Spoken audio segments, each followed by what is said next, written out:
So how can you use end of the year reflections for your healing in the new year?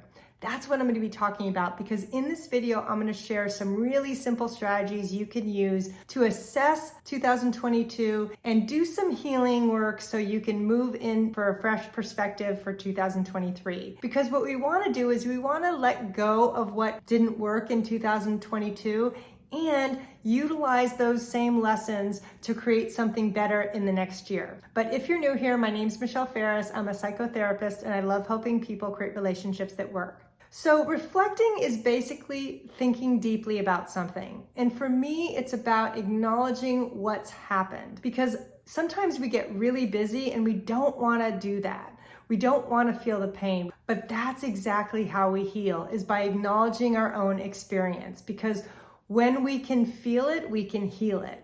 And part of how you do that is you acknowledge 3 areas. You acknowledge what's worked, what's been challenging, and where do you want to go next? And that's what I'm going to help you do in this video. And I'm going to share some journal prompts later in the video to help you do that. And stay until the end, where I'm going to tell you where you can get your own written copy. So this time of year is a great time to reflect on what's happened, what's worked, and what hasn't worked. But the first thing you want to do is reflect on what happened in 2022. You know, what worked? What were your challenges? What's next for you? Those are going to be 3 areas we go over today, because sometimes when we don't acknowledge the past and we want to just forget about it, we miss those opportunities to grow and to learn from our mistakes. So the goal here is to really just acknowledge what is, so that we can feel it and move towards the future. Because acknowledging what happened isn't about fixing, changing it, or beating ourselves up over it. Because I believe that we all do the best we can with what we have. And if you could have done better at that time, you would have done better at that time. So the goal here is to really just acknowledge what is, so that we can feel it and move towards the future. Because when we don't do that, we tend to get stuck in the past. And this also means, even if something is in process, I want you to acknowledge that maybe you're in the middle of something. Because whenever I acknowledge where I'm at, I always feel more grounded in myself. And sometimes we can tend to look outside of ourselves for our truth, and it's much more powerful when we can validate our own truth. So the first step in healing is to acknowledge what happened. And in order to do this, you need to do this without judging yourself and without trying to fix it or wish it were different. The biggest lessons I've learned is from my own mistakes, because that's how I learned self-compassion, and that's how I learned to forgive myself and move forward. And I think this time of year is a really good time to do that. But if we look at our mistakes as things we're ashamed of, then we miss the opportunity to learn and embrace what's human about us. Because for me, I know a few years back, I made a huge mistake on Christmas about a rental property that I had.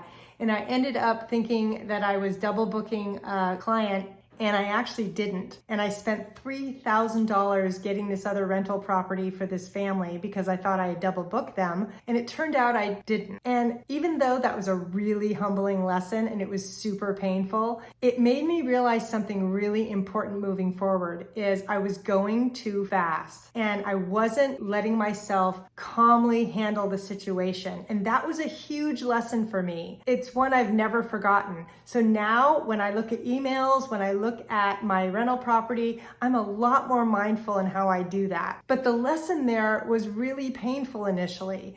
And so what I want to help you understand is that when we look at our past mistakes, even though it hurts, it can be the best way to move forward and forgive ourselves. Because when we don't acknowledge what happened, we tend to stuff those feelings and they end up festering into hurt, resentment, stress, anxiety, and I don't want that for you. So the first step is absolutely to take some time and acknowledge what happened in 2022. And the journal prompts I give you are going to show you how to do that in a minute.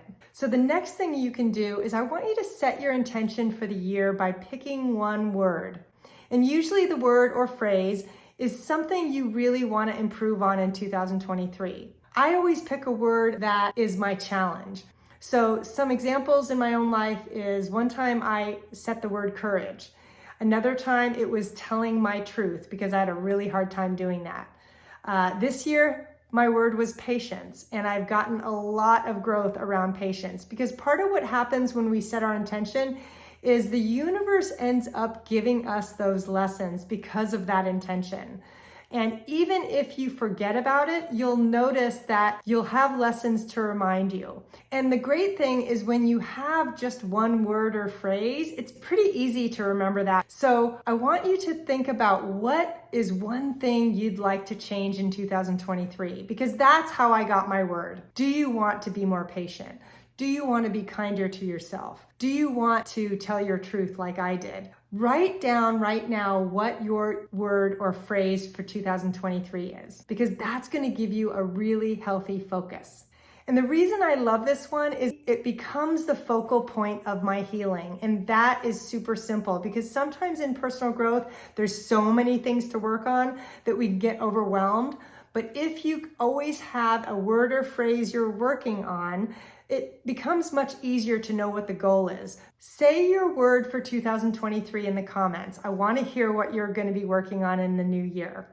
So the next thing I want you to do is I want you to take inventory of your life for the past year. And this is where the journal prompts come in. So the first area of the journal prompts is what's worked in your life. And this is where you're going to acknowledge what you've accomplished. No matter how big, no matter how small, I want you to write it down. And here are some questions you can do. What did you accomplish personally, professionally, or spiritually this year? What's one thing that you're really proud of? What are some relationships that have shifted for the better for you? And what areas of your life have improved? Like, did you get better at setting boundaries or self-care? Or did you start your recovery? Did you work on your communication? Did you work on your career? What areas of your life did you work on and saw some improvement?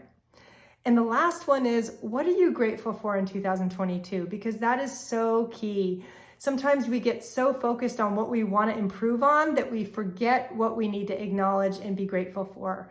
And everybody has something to be grateful for. So I definitely want you to include that in your list. So the next area is, what are those things you found challenging? And this is going to be a more deeper dive into maybe what's been painful. You might be needing to acknowledge some significant change or loss or anniversaries of losses that have impacted you. And this is how we start to move forward and heal, because if we can acknowledge the pain, we can heal the pain. So here are some journal prompts for that. My biggest challenge in 2022 was fill in the blank. What were those losses you experienced this year? What lessons did you learn as a result of those losses or challenges? Because sometimes we have to look at not just the pain of what happened, but what were those gifts that actually came out of the pain? And sometimes we don't tend to acknowledge those. What did you have a hard time letting go of?